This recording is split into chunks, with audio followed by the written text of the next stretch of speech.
ambalo limeibua sura mpya, na hii inakuja ni mara baada ya kumalizika kwa mchezo wa kombe la shirikisho la CRDB ambao lilimalizika kule katika uwanja wa Gombani visiwani Pemba, na Simba kuibuka mshindi ni baada ya dakika 90 kumalizika. Goli pekee la kujifunga la Yahya bin Zaid likawezesha Simba kuwa mabingwa baada ya miaka 4. Lakini baada ya pale taarifa ikatoka kwenye vyombo vya habari na kupita kwenye mitandao ya kijamii. Mmiliki wa klabu ya Azam akazungumza, nadhani watu wengi wameshaisikia ile taarifa, wameiona pia kwenye kurasa wetu wa Bongo FM pale kwenye Instagram ipo, kitembelea pale utaweza kuiona, akilalamika namna ambavyo marefari wamekuwa wakizinyonga timu, na hasa akizungumzia timu yake ya Azam FC kwamba haikutendewa haki. Huyu hapo kwanza tukamsikilize, alafu tumemtafuta mwamuzi wa zamani Sudi Abdi, naye tumetaka kujua kuhusiana na hili la waamuzi na makosa ya kibinadamu. Nira, tuanzie hapa. Makosa ya kibinadamu. Mimi nilimuuliza pia la makosa ya kibinadamu. Lakini kwanza Nira, tuzungumzie mchezo kidogo kabla tujaenda kwenye ishu yetu kubwa. Swala la alifikia hatua kusema tutaamua kushiriki ligi ya Zanzibar. Mimi nilipofika pale nikasema toba ya Ilahi. Tajiri anataka kutoka. Tajiri mtalala njaa. Tuanzie ni na mchezo mzima kwa ujumla ule ambao ulichezwa pale Gombani siku ya Jumamosi tarehe 4 Julai. Mchezo ulikuwa mzuri. Yaani moja michezo mizuri, mchezo ambao ulikuwa na hadhi ya finali. Ukiangalia hata kwenye squad selection kwenye timu zote mbili, upande wa Simba walikuwa na kikosi ambacho kimesheheni wachezaji ambao walikuwa kweli wanahitaji game, na mwalimu wa Simba Bwana Steven Robert Baka mara nyingi sana huwa anapenda kuwa surprise watu, na kwa aina ya mchezo, aina ya wachezaji ambao wanaoazam, kuna vitu alivifanya kwenye mchezo ule wakati anaenda kutafuta ushindi. Kitu cha kwanza ambacho alikifanya ni kuweza kumtumia mchezaji kama David Kameta Duchu, ambaye hakuna mtu ambaye alikuwa anadhani kwamba David Kameta ataenda kuhusika kwenye mchezo ule wa finali, lakini yeye aliweza kumtumia David Kameta. Lakini pia kuna baadhi ya maeneo aliweza kwenda kukirejesha kikosi chake ambacho siku zote kimezoeleka kuweza kucheza michezo ya ligi, na binafsi kilifanya vizuri kwenye dakika zote. Unajua mchezo wa finali unakuaga na approach tofauti kabisa, na kitu ambacho kinapelekea mchezo wa finali kuwa na approach tofauti ni vile ambavyo nyinyi wenyewe binafsi mmekuwa mmejitanabaisha. Unajua kitu ambacho kinapelekea michezo mingi ya finali kuwa migumu ni namna ambavyo timu zinaenda kuapproach huo mchezo, na moja ya kitu ambacho watu wanatakiwa kukitambua, Florent Ibenge ni moja wa walimu ambao ni mamaster sana wa kucheza michezo ya finali, na siku ile watu wengi walihisi kama Florent ameingia kucheza haram football, lakini hapana. Florent alikuwa anajua siwezi kushindana na Simba Sports Club kwenye eneo la katikati kwa sababu wana wachezaji wengi wenye quality, wana wachezaji wengi ambao wana ubora mkubwa sana. Njia pekee ya kushindana na Simba Sports Club cha kwanza ni kuwanyima uhuru mawinga wake Anicent Yaura pamoja na Ribase Geye, kumlazimisha muda mwingi Elie Mpanzu atoke kwenye eneo mama adrop kuja eneo la chini kuja kuchukulia mipira mbali. Kitu cha pili, walazimishe Neo Gift Maema na Clatous Chota Chama wasicheze shimoni, watoke wacheze pembeni. Kwa nini wacheze pembeni? Neo Gift Maema hana speed, Clatous Chota Chama hana speed.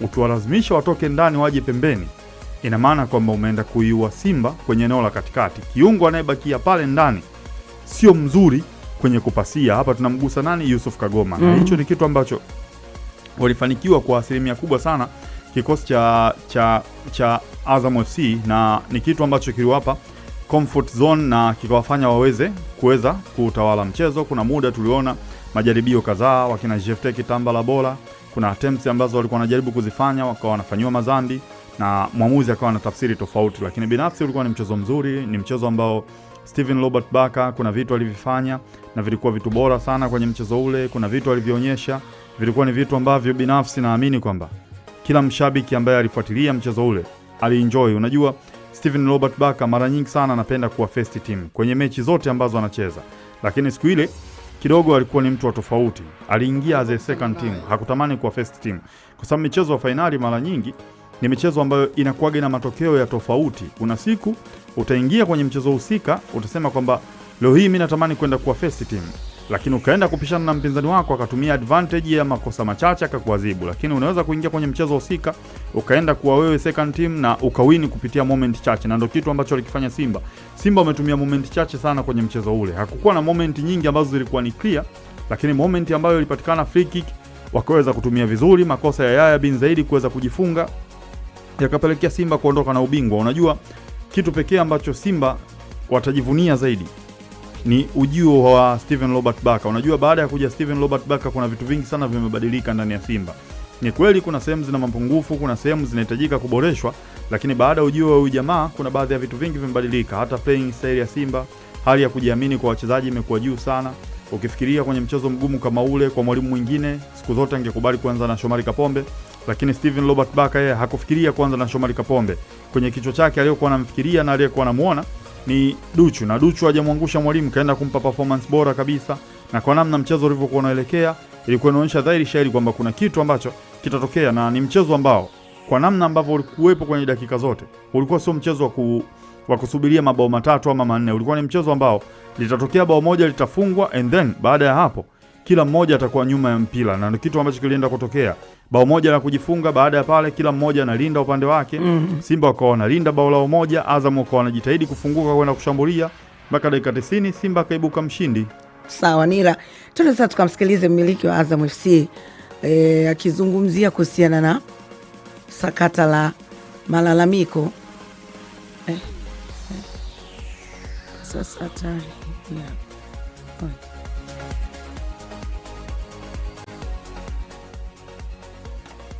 moja wakati naweka mambo naweka kama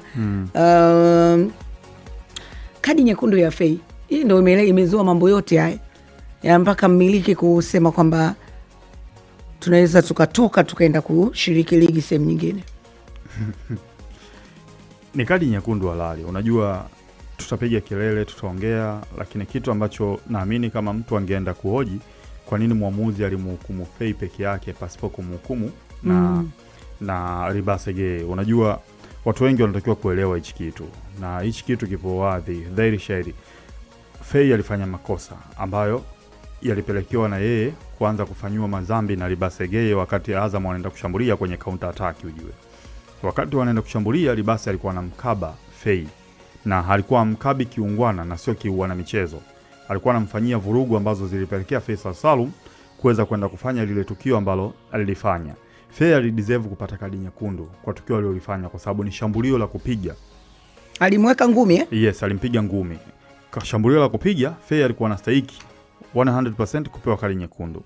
Lakini pia kulikuwa kuna challenge before ya Fei kwenda kureact ambayo pia ilikuwa inastakiwa itoke kadi ya njano. Hapa ndo eneo ambalo lilianza kuzua mijadala. Unajua, na hii haikutokea mara moja kwenye mchezo ule, na ndo kitu ambacho kilizua sana mijadala. Dakika ya 88 kulikuwa kuna counter attack ambayo mpira alikuwa nao James Yakaminko. Hapo Faisal alikuwa shatoka nje. Ashatoka ya. Sawa Nira, nadhani hapa mambo yako vizuri, sasa tukamsikilize. Ninaonewa ndani ya timu yangu. Sijaona mfano mzuri hata siku moja katika bodi ya ligi na chama cha mpira na katika ligi yenyewe ya Dar es Salaam ya Tanzania bara. Hakuna haki na hakuna kanuni wala sheria kwa upande wangu, kutokana na marefa mpaka bodi ya ligi na TFF yenyewe. Naweza akachaguliwa refa kwa siku 3 nyuma, anakuja kutangiliwa refa kwa masaa 8. Kwa hivyo hapa kuna kanuni na kuna sheria. Bwana mwandishi. Aha. Sijakuelewa bado. Mwambie toa sauti. Mwenyekiti wa bodi ya ligi. Ndio. Ndio mwenyekiti wa Azam FC. Kwa upande huo sisizungumze kwa sababu kila mmoja anaangalia maslahi yake. Kila mmoja anaangalia utamaduni wake. Haya Nira, ni sehemu tu ya mahojiano na waandishi wa habari. Huyu ni Jamal Baharesa ambaye ni mmiliki wa klabu ya Azam FC.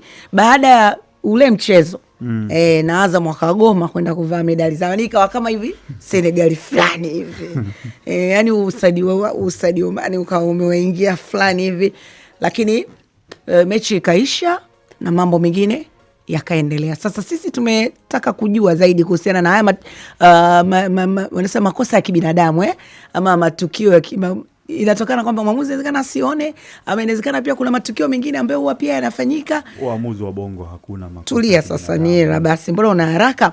Wakati huu nakukumbusha bado dakika 9 kabla ya kwenda kuanza draw yetu ya kwanza kabisa. Nimekwambia leo ni 200,000. Mambo kwa ushahidi, kalipe bili kwenye menyu yako malipo mitandaoni minne: Vodacom, Yas, Airtel na Halotel. Ukiomba namba ya kampuni ni 321111. Kumbukumbu namba ni 333 wa maneno bongo. Kiasi ni shilingi 1000. Unaingiza namba yako ya siri, unaruhusu mwamala wako unaweza kutoka. Shiriki mara nyingi zaidi, kwa sababu hii ni bahati, na siku zote wanapenda kukuambia kwamba mwenye bahati anakwenda kubahatika. Huyu hapa ni Sudi Abdi, nimezungumza naye kuhusiana na hili sakata la waamuzi, yeye akiwa kama mwamuzi mstaafu, lakini pia muarobaini wa tatizo hili ni nini, kwa sababu tayari tatizo liko mezani Nira. Ili kuondoa hizi sintofahamu, kuondoa hili swala la tajiri anasema anataka kutoka aende Zanzibar, sasa itakuwaje Nira? Simama taharibika tena huko. Ngoja tumsikilize kwanza mwamuzi mstaafu, yeye katika hii. Lawama kwa waamuzi ni kitu cha kawaida, tokea mwanzo zilikuwepo na zitaendelea kuwepo na hazitakwisha hata siku moja.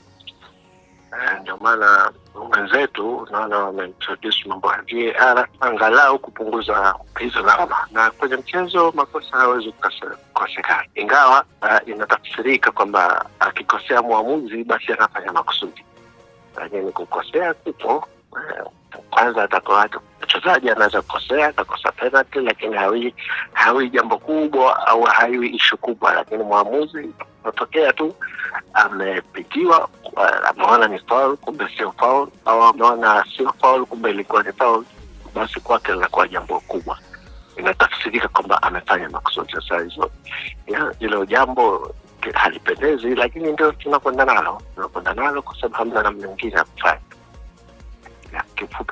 Malalamiko kwamba wengi wanasema ni makosa ya kibinadamu, lakini makosa ya kibinadamu ambayo yanakuwa yanajirudia na kurudia, na ndio maana unakuta mashabiki ama wamiliki wa timu wanaona kama vile mbinu ambayo imekuwa imepangwa kwa ajili ya kudhoofisha upande mmoja. Hakuna mbinu ndio pangwa kwa ajili ya kudhoofisha, kwa sababu ukiangalia timu zote saa mwingine zinafaidika kutokana na makosa ya mwamuzi, lakini timu zote pia saa nyingine zinaumizwa kutokana na makosa ya waamuzi. Na makosa ya mwamuzi kiufupi ni kama jambo linaweza kutokea ndani ya sekunde 3 na halijirudii, yani mara moja ndani ya sekunde 3 mwamuzi atakiwa ameshatoa maamuzi na iwe sahihi, lakini sio kwa nje tunayatathmini, tunaangalia mrejeo wa video, slow motion mara 3 mara 4, lakini bado wakati mwingine hata mara 3 mara 4 tukirudia bado tunabishana, hii ni foul, hii sio foul, tukio hilo moja. Sasa unaona kwamba kuna ugumu wa kiasi gani ya kuweza kufanya kwa jambo linalotokea mara moja kwa spidi kawaida, hakuna nafasi ya pili ya kurudia na uwe na maamuzi yaliyo sahihi. Kwa hiyo unaona ugumu ulipo, lakini hamna namna, kwa sababu mpira hauchezwi bila ya waamuzi, na haitakai tokee kama waamuzi siku hiyo wamecheza mwanzo mpaka mwisho hamna hata kosa moja. Haiwezekani na haijai kutokea. Nini sasa mwarobaini wa matatizo haya na lawama ambazo zimekuwa kila kukicha dhidi ya waamuzi? Watanzania tunakuwa pesa kulaumu ya wenzetu, lakini ya kwetu sisi hatuyaona. Kwa hiyo sijui kama yatakwisha, lakini lau kama VAR ingekuwepo pengine ingepunguza kwa kiasi kikubwa, lakini si kumaliza 100%, sababu mwamuzi angepata nafasi ya kurudia kuangalia kwa tofauti, ili bado maamuzi yanapofikiwa mwishoni bado italeta, kwa sababu kwa mfano kuna challenge ambayo sio foul, lakini kuna challenge ambayo ni foul, lakini kwa kiwango gani, ipi sio foul, ipi ni foul? Saa ingine labda nizungumze kwa mchanganya na eneo la Kiingereza, si kila jambo katika mpira ni black and white. Unaweza kaliangalia ukaona black, unaweza kaangalia ukaona white. Sasa hapo baina yake katikati hapo ikitokea jambo la aina hiyo, ndio tafsiri zinakuja tofauti, kwa sababu kama ulivyokueleza wakati mwingine mtu anaona marudio, anaona slow motion, anaona iko tofauti, anarudia, lakini watu wawili, mmoja atakuwa sawa, mmoja sasa na pili lini lawama zitakwisha. Chukua tu picha ya aina hiyo, lini lawama zitakwisha.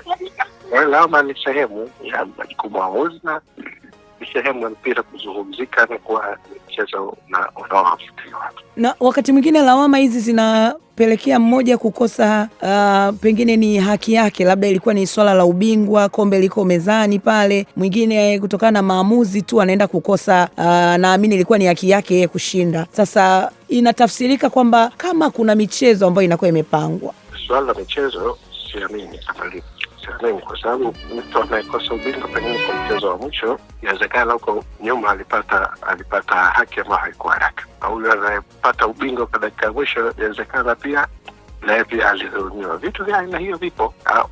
Yani alikosa haki, kuna wengine alipata haki sio yake. Maanake mchezo mpaka upate ubingwa sio mmoja. Ndio. Michezo iko mingi na watu wamefanya makosa huko nyuma. Sasa kosa hilo limemfeva au limemuumiza.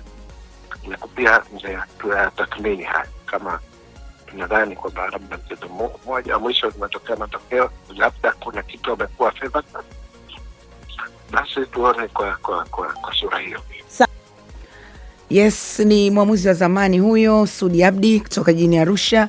Jioni leo nilizungumza naye kuhusiana na sakata hili la makosa ya kibinadamu na maamuzi ambayo kwa ujumla yote yametolewa. Unajua msimu huu ulianza kama haukuwa na makosa mengi ya kibinadamu, lakini kadri gari lilivyokuwa linachanganya, naweza kusema watu kama wamechochea utambi. Ushakuwasha utaya utambi inavyowaka. Yaani jenzima mnaweza msinielewe.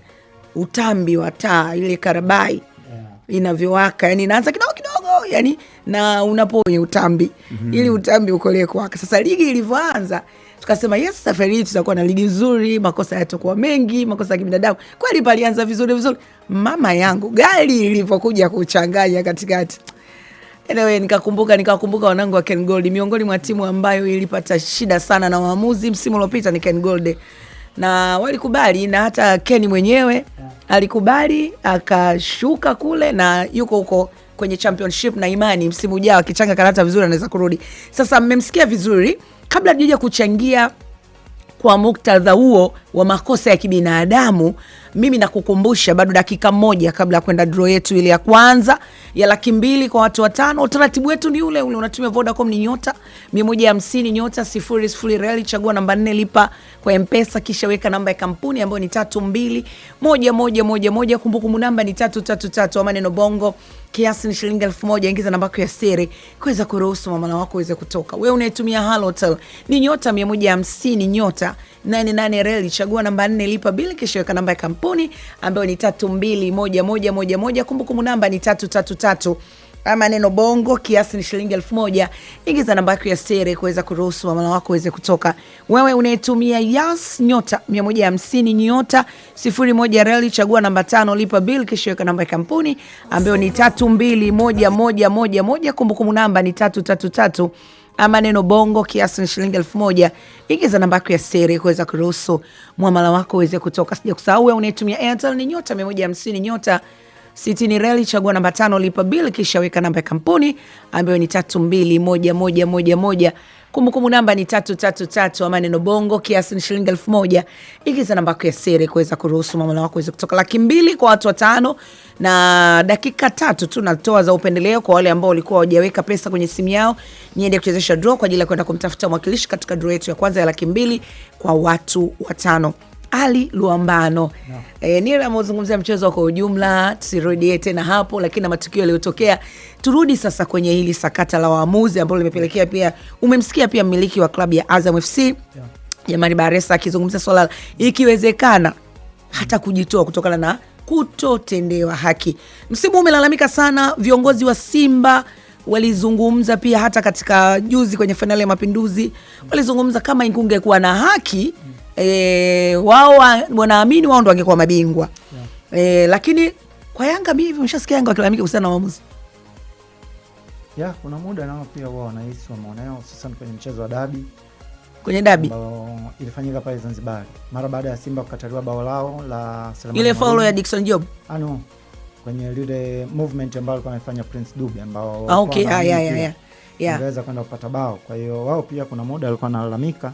Kwa hiyo binafsi moja kati ya changamoto kubwa ambao ipo kwenye ligi yetu na ambao watu ambao wana nguvu ambao wanaweza kuzungumza na kauli zao zikafika mbali, huwa wanaamini kwamba hili sio tatizo la kila mtu. Hiyo ndio changamoto kubwa sana. Leo hii Azam anazungumza, analalamika, mzee Jamal Baresa, afisa habari wa klabu ya Simba, anasema mwache, akitaka kuhama hame aende huko Zanzibar, maana yake wao ndio ambao wanahusika kwenye kuichangia Yanga kuwa mabingwa, amempa alama 6.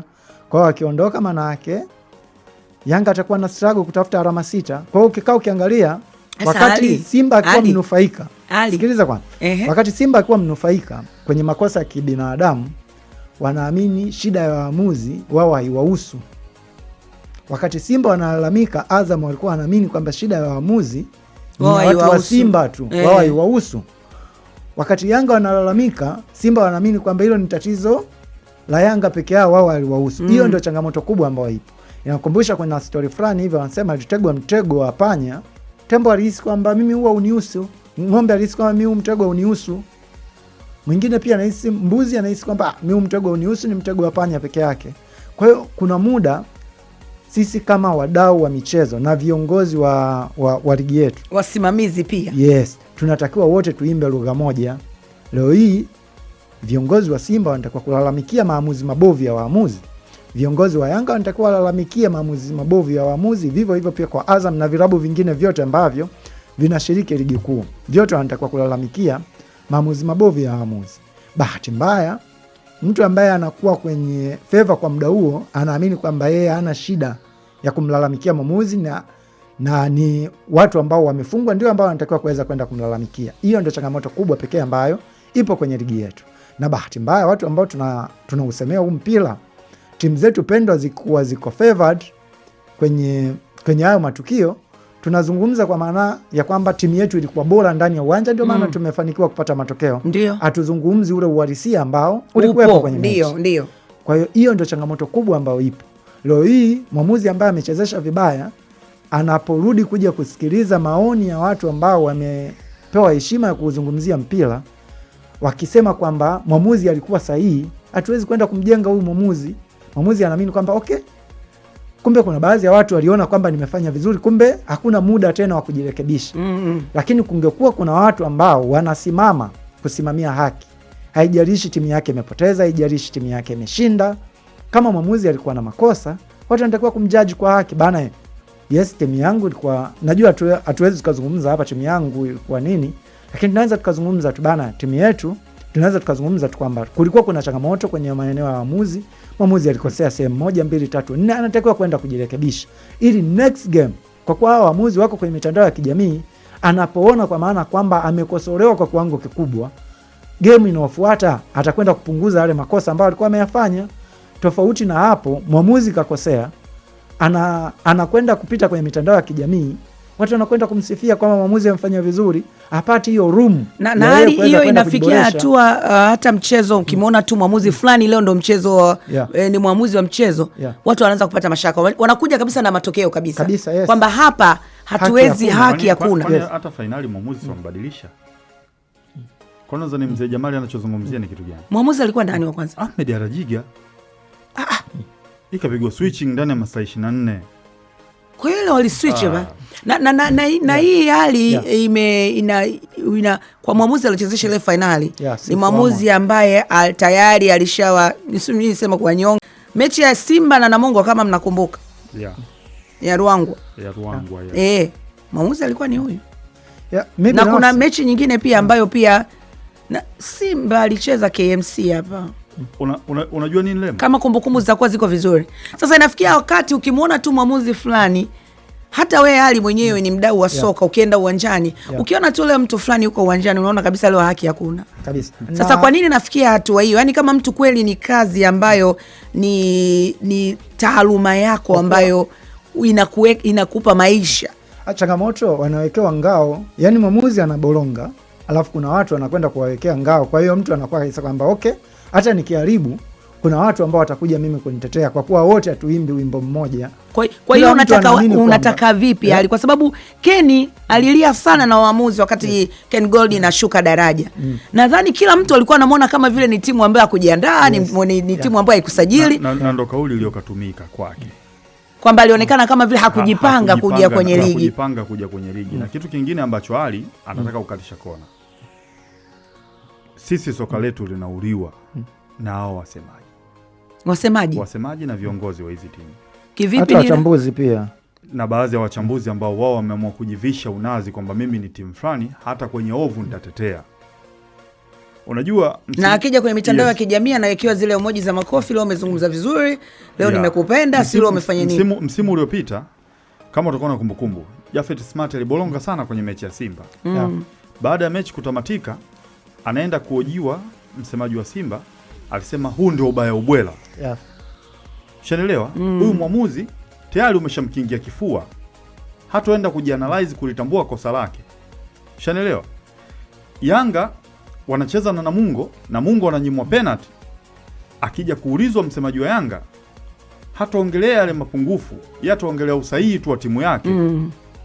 Leo hii mzee wangu Crescentus Magori anagusa kwenye upande wake yeye tu kwamba tumeonewa, tulistahili kuwa mabingwa ndio. Lakini angekuwa anagusa na upande wa timu zingine ambazo zilionewa against yeye, ingekuwa ni sahihi pia. Nira, tuko na mwakilishi hapa kwenye line ya simu. Habari? Njema za huko? Salama sana. Mimi naitwa Rehema Nangu kutoka Bongo FM. Nazungumza na nani, uko wapi? Nazungumza Sylvester Mkelesa. Habari za Iringa Malangali. Uko Malangali Sylvester. Habari za huko, baridi? Kiasi chake. Au mmezoea wenyeji wa huko? Sisi tumeshaizoea hii. Sylvester, umeshiriki Cheza Pesa mara ngapi? Leo nimeshiriki mara 2. Na huko nyuma ulikuwa ni kawaida yako kushiriki Sylvester? Huwa nashiriki ndio. Basi hongera sana katika wale washindi 5 wa 200,000 na wewe ni mmoja wapo Sylvester kutoka Malangali. Asante. Angalia ujumbe kwenye simu yako hapa umeingia, na uniambie tu furaha uliyokuwa nayo. Ulikuwa unatarajia utashinda? Sikutarajia sana. Kwa sababu mara nyingi nimecheza sijabahatika. Na ulikuwa unaamini ipo siku utashinda Sylvester? Nilikuwa naamini kuta siku naweza nikashinda. Hongera sana Sylvester kutoka Malangali, wasalimie sana. Nikuache umalizane naye. Wakati unakukumbusha 1,500,000 ndo draw inayofuata. Saa 1 kasoro dakika 5. Endelea kulipa bili hapo ulipo. Kiombo namba ya kampuni ni 321111. Kumbukumbu namba ni 333. Ama neno bongo kiasi ni shilingi 1000. Ingiza namba yako ya siri kuweza kuruhusu mama wako kuweza kutoka. Tukitoka kwenye 1,500,000 na 100 kwenye 200,000. Mambo kwa ushahidi hapa ziko sports venue. Kesho unasubiri tena unashinda kwenye venue. Kule kwingine na kuachia wewe mwenyewe nani la Juma. Nira. Unajua aliongea sana Crescentus Magori baada ya msimu kutamatika hapo KMC. Hata juzi pia alizungumza wakati nani kule. Yes, kwamba Pemba huenda tungekuwa mabingwa pasipo waamuzi kutuonea. Hebu turudi tu kwenye muktadha mwepesi. Baada ya mchezo kati ya Simba na Singida Black Stars, huyu mtu angeenda kuojiwa, angeongea haya anayoongea? Mchezo ambao Singida walinyongwa pale Liti, clear penalty ya Joseph Gede. Lakini kuanzia msemaji wa timu mpaka viongozi wake waliona ni sahihi. Njoje kuhesabu wao michezo mingapi ambao wanaathirika na hizi changamoto za waamuzi. Tutautaja mchezo wa Yanga wa kwanza ambao walinyimwa goli la halali. Lakini njoje kurejea mchezo wa Meja Jenerali Samuyo, dakika ya 90 Oliver Smelture amemfanyia madhambi Depu, ni clear penalty. Lakini ukienda kuwahoji hawatokuambia. Nenda karejea kuna michezo ya Azam ambayo ananyongwa. Kwa hiyo hata hawa viongozi pia ni sababu ya hao waamuzi kuendelea kufanya haya maovu, kwa sababu wanajua kabisa waamuzi kwamba hata tukikosea viongozi bado watatubeba, baadhi ya wachambuzi bado watatusifia kwa sababu wana maslahi na timu zao. Kwa hiyo sisi ndo waanga wakubwa kuliharibu hili soka. Hao waamuzi hawawezi kubadilika kwa jinsi ambavyo sisi tunaendesha soka letu. Yaani hawawezi kubadilika hata kidogo.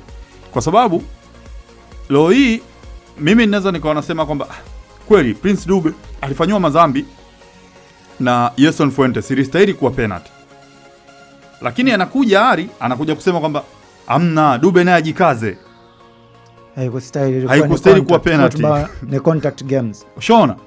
Kwa hiyo tunaangalia ni namna gani ambavyo si wenyewe tunaviendesha hivi vitu. Hao wasemaji, mimi binafsi yani katika vitu ambavyo mimi binafsi sivipendi, nisiwe muongo, ni hizi siasa wanazoziweka kwenye football. Mimi sije kumuona msemaji wa Real Madrid na ina success. Sije kumuona msemaji wa Chelsea na ina success. Alafu hawa wanabeba haya maovu, wanayapublish kwa mambo mazuri. Kama Jafet Smart yale alikosea, mtu akasema huo ndo ubaya wenyewe. Ina maana huyu Jafet Smart kesho atajirekebisha. Mimi nadhani moja kati ya changamoto kubwa ambayo tuko nayo, na nilizungumza hapo awali, yani hatuna kilio kimoja, yani hatuimbi wimbo mmoja. Ndio. Yani kila mtu yani kila mtu akishaguswa akigongwa na nyoka ndo anaanza kulalamika maumivu. Yani lakini yule ambaye alikuwa nimekutolea tu mfano tu Ken Gold msimu uliopita Alilwambano amenyongwa sana, vingine vya dhahiri shairi. Licha ya changamoto ya ubovu wake, licha ubovu wake alikuwa anastahili kwa sababu sio kwamba Ken Gold alikuwa na wachezaji wabovu kwa kiwango hicho, kwa sababu naye alikuwa na wachezaji hao ambao wapo. Kuna mechi za Ken Gold zinaumiza, moja hapo na JKT hapo. Mpira umempiga mtu kichwani, refa katuta. Nini huwa JKT? Mimi niko Kigoma mechi na Mashujaa. Kigoma na Mashujaa. Unafanya masiara. Mgunda kajikwaa mwenyewe kwenye 18 hamna beki, limewekwa tuta. Kwa hiyo kuna changamoto kubwa sana, na bahati mbaya leo hii Simba wakizulumiwa, Yanga anaona ndio sehemu ya mimi kutengeneza gap baina yangu na Simba. Yanga atakapokuja kuguswa na waamuzi, Simba anasema ndio sehemu yangu mimi ya kupunguza gap baina yangu mimi na Yanga. Lakini hawajui kwamba hawa ndio waamuzi ambao wanachezesha mechi zako, ndio hawa ambao wanakwenda kuchezesha mechi za Yanga na Azam FC. Kwa hiyo kama taifa, kama wadau wa michezo wote tunatakiwa tuimbe wimbo mmoja. Tuna changamoto ya waamuzi. Tukianza kuimba wote kwamba tuna changamoto ya waamuzi, maana yake kamati ya waamuzi ambayo iko chini ya mzee wetu Sudi Abdi, wao pia watakuwa wanakaa wanatafakari namna gani ambavyo tunaweza kutoka hapa. Lakini kama hao waamuzi wanakosea, kuna baadhi ya watu wanawasifia kwamba wako vizuri na tuko vizuri. Leo hii kwa michuano ya AFCON, kuna michuano ya World Cup, hakuna mwamuzi ambaye ametoka. Kenya juzi wametangaza kwamba kuna mwamuzi wao wa pembeni anaenda kuwa line 2 kwenye mchezo wa Super Cup ya michuano ya Ulaya. Kama ukumbuka mechi ya PSG dhidi ya Aston Villa. Stefan Eyimbe nadhani kama jina lake nimepatia, anakwenda kuwa line 2 kwenye ule mchezo. Leo hii waamuzi wetu ambao tulikuwa tunataja kama waamuzi bora hawapati nafasi hata kuchezesha michuano ya CHAN, hawapati nafasi ya kuchezesha michuano ya AFCON. Vipi kuhusu World Cup? Maana yake natuonyesha kabisa kwamba hatuko kwenye njia nzuri. Kwa jambo la kwanza ni kuweza kuona kwamba sisi kama taifa wote tuimbe wimbo mmoja. Sudi na jopo lake wanatakiwa pia kujitafakari changamoto iko wapi. Na mara zote tumekuwa tukizungumza hapa, wakati soka letu linapiga hatua kwenda mbele, tumeanza kushawishi kupata walimu ambao wana ubora mkubwa sana. Tunaleta walimu ambao wana ubora mkubwa sana kwenye hii miaka 5 ya hapa nyuma. Tumeleta walimu bora sana kuja kufundisha soka letu. Tumemshuhudia Gamondi, tumemshuhudia Nasreddin Nabi, wakina Fadu Davis wamekuja kufundisha kwenye ligi yetu. Ni walimu ambao wamepata ubora, wamekuja kuonyesha kwamba wana kitu gani ambacho wanaweza kukiofa kwenye ligi yetu. Lakini pia tumevutia wachezaji wengi bora, kina Pacome Zouzoua, kina Anset Oura, Ribase Gay, wamekuja kwenye ligi yetu. Lakini pia tumezalisha wachezaji bora kwenye ligi yetu. Hapa nazungumza kina Faisal Salm, wakina Dickson Job, tumezalisha hao wachezaji bora kwenye ligi ya ndani. Lakini sehemu ambayo tunawezaje kuzalisha waamuzi bora? Ndio sehemu ambayo ina changamoto kubwa sana.